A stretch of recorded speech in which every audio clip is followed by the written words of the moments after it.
ನಾವು ಬೆಳಗಾವಿಗೆ ಹೋಗಿದ್ವಿ. ಬೆಳಗಾವಿ, ಬಾಗಲಕೋಟೆ, ಬಿಜಾಪುರ 3 ಜಿಲ್ಲೆನ ಟಾರ್ಗೆಟ್ ಮಾಡಿಕೊಂಡು ಒಂದು 14 ಟೀಮ್ ಮಾಡಿಕೊಂಡು ಬೆಳಗಾವಿದಲ್ಲೇ ಒಂದು ಟ್ರೈನಿಂಗ್ ಪ್ರೋಗ್ರಾಮ್ನೂ ಇಟ್ಟಿದ್ವಿ. 3 ದಿವಸ ಅಲ್ಲಿ ವಸತಿ ಮಾಡಿದ್ವಿ.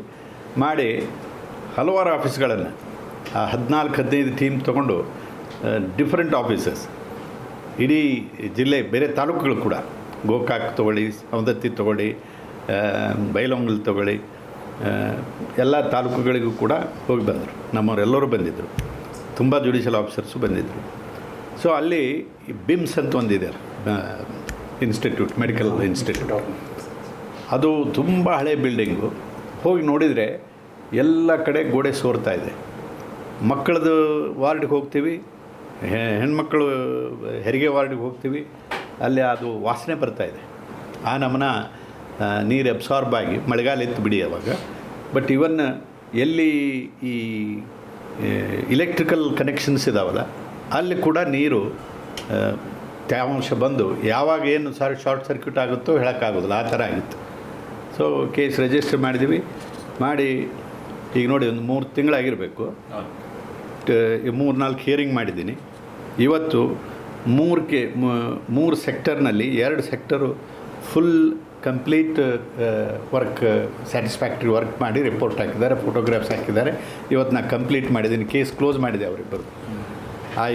ಐ ಸಮ್ಮನ್ ದಿ ಡೈರೆಕ್ಟರ್, ಅಲ್ಲಿ ಡೈರೆಕ್ಟರು, ಸೂಪ್ರಿಂಟೆಂಡೆಂಟು, ಮೆಡಿಕಲ್ ಸೂಪ್ರಿಂಟೆಂಡೆಂಟು, ದೆನ್ ಫಾರ್ಮಸಿ. ಅದರಲ್ಲಿ ಫಾರ್ಮಸಿಯಲ್ಲಿ ಎಷ್ಟು ಲೋಪಗಳಾಗ್ತಾ ಇದ್ದಾವೆ ಮೆಡಿಕಲ್ ಇನ್ಸ್ಟಿಟ್ಯೂಷನ್ಸ್ನಲ್ಲಿ ಅಂತಂದರೆ, ಬರೀ ಮ್ಯಾನ್ಯುವಲ್ ಆಗಿ ಇಶ್ಯೂ ಮಾಡೋದನ್ನು ಮ್ಯಾನ್ಯುವಲ್ ಆಗಿ ಬರಿತಿದ್ರು, ಒಂದು ರಿಜಿಸ್ಟರ್ ತೊಗೊಳ್ತಿದ್ರು. ಮ್ಯಾನ್ಯುವಲ್ ಆಗಿ ಯಾರಿಗೆ ಏನು ಮೆಡಿಸಿನ್ ಕೊಟ್ಟಿವಿ ಗೊತ್ತಾಗೋದಿಲ್ಲ. ಇಂಡೆಂಟ್ ಹಾಕಿದ್ರು ಮೆಡಿಸಿನ್ ಬಂತು. ಆ ಮೆಡಿಸಿನ್ ಯಾರಿಗೆ ಕೊಟ್ಟಿವಿ, ಎಷ್ಟು ಪೇಷಂಟ್ಸಿಗೆ ಕೊಟ್ಟಿವಿ ಅನ್ನೋದಕ್ಕೆ ಇದು ಇಲ್ಲ, ಇದು ಇಲ್ಲ. There is no computerized accountability for that. ಅವನು ಯಾವನು ಬರೀ ಯಾಕಪ್ಪ ಮತ್ತು ನೀನು ಇವತ್ತು ಎಷ್ಟು ಕೊಟ್ಟಿದೆಯಾ ಮೆಡಿಸಿನ್, ಎಷ್ಟು ಇಶ್ಯೂ ಮಾಡಿದೆಯಾ, ಯಾರಿಗೆ ಇಶ್ಯೂ ಮಾಡಿದೆಯಾ, ಎಲ್ಲಿದೆ ರಿಜಿಸ್ಟರ್ ಅಂತ ಕೇಳಿದರೆ, ಇಲ್ಲ ಸರ್ ಹೇಗೆ ಮಾಡೋದು, ನಾನೇ ಇಶ್ಯೂ ಮಾಡಬೇಕು, ನಾನೇ ಎಂಟ್ರಿ ಮಾಡಬೇಕು, ಹ್ಯಾಂಡ್ಸ್ ಇಲ್ಲ, ನಾನೇನು ಮಾಡಲಿ, ಬಂದವ್ರಿಗೆ ಇಶ್ಯೂ ನೋಡಿ ಇಷ್ಟು ಜನ ನಿಂತಿದ್ದಾರೆ, ನಾನು ಇಶ್ಯೂ ಮಾಡ್ತಾಯಿದ್ದೀನಿ, ಕೊಟ್ಟಿದ್ದಾರೆ ಇಷ್ಟು ಇಶ್ಯೂ ಮಾಡ್ತೀನಿ, ಬಂದದ್ದನ್ನು ಇಶ್ಯೂ ಮಾಡ್ತೀನಿ. So where is accountability?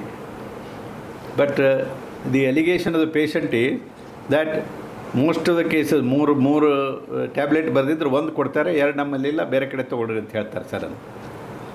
So therefore there is no accountability. Large scale misuse ಆಗ್ತಾಯಿತ್ತು.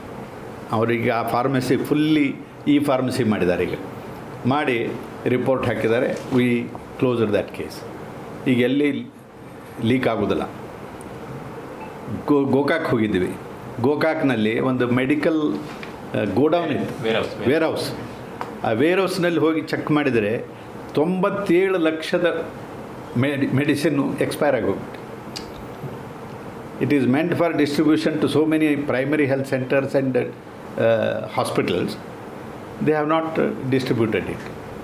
ಯಾಕಂತ ಕೇಳಿದರೆ, ಸರ್ ಮೊದಲಿರೋರು ಬೇರೆ ಔಷಧಿ ಕೇಳ್ತಿದ್ರು, ಈಗ ಬಂದವರು ಹೊಸದಾಗಿ ಬಂದವರು ಬೇರೆ ಕೇಳ್ತಾರೆ, ಅದಕ್ಕಾಗಿ ಇದು ಉಳಿದ್ಬಿಟ್ಟಿದೆ. ಸೊ ಜನರಿಗೆ ಹೋಗಿ ಮುಟ್ಟಬೇಕಾದ ಔಷಧಿ ಜನರಿಗೆ ಮುಟ್ತಾ ಇಲ್ಲ, ಎಕ್ಸ್ಪೈರಿ ಆಗಿ ಗೋಡೌನ್ದಲ್ಲಿ ಬಿದ್ದಿದೆ. ಸೊ ಆ ಮಾಲ್ ಅಡ್ಮಿನಿಸ್ಟ್ರೇಷನ್ ಇಂಥದನ್ನು ಕಂಡು ಹಿಡಿದು